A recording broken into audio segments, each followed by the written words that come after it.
మహిళా సాధికారతకు నిరంతరం కృషి చేసే ప్రభుత్వం కూటమి ప్రభుత్వం అని డీసీసీబీ చైర్మన్ తుమ్మల రామస్వామి బాబు తెలిపారు. పిఠాపురం పురపాలక సంఘం భవనంలో వాసవ్య మహిళా మండలి కోఆర్డినేటర్ కనపర్తి సునీత అధ్యక్షతన జరిగిన సమావేశంలో డీసీసీబీ చైర్మన్ తుమ్మల రామస్వామి బాబు ముఖ్య అతిథిగా పాల్గొన్నారు.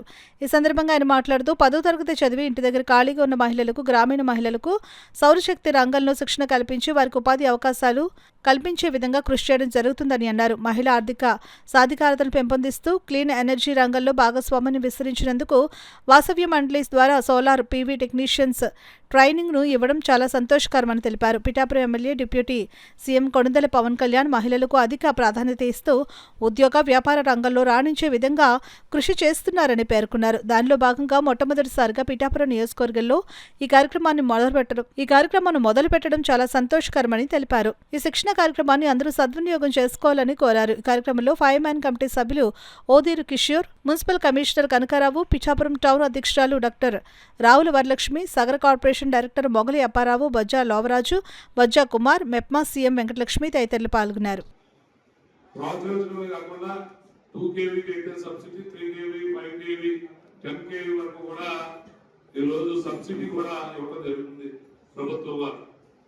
అంటే మనం ఒక 2 లక్షల రూపాయలు ఒక సోలార్ ఒక ఇంటికి 3 kV ఖర్చు అవుతుందనుకునే కనుక అందులో 89,000 రూపాయలు ఈరోజు ప్రభుత్వం వారు మనకి సబ్సిడీగా అందించి ఉన్నది కూడా మనకి బ్యాంకులు కూడా లోన్స్ ఇచ్చి మనం ఏదైతే కరెంటు బిల్లు కట్టుకుంటామో నెలవారీ ఆ కరెంటు బిల్లు కట్టుకునే దాన్ని ఈ లోన్కి జమ చేస్తే మనకి కొన్ని రోజుల తర్వాత ఒక 5-10 సంవత్సరాల తర్వాత మనం వాడుకునేటువంటి కరెంట్ అంతా కూడా ఉచితంగా వస్తుంది అనేటువంటి ఆలోచన చేసి మన రాష్ట్ర ప్రభుత్వం కూడా ఈ సోలార్ సిస్టమ్ మీద సబ్సిడీని ఇస్తున్నటువంటి మాట మీ అందరికీ తెలుసు.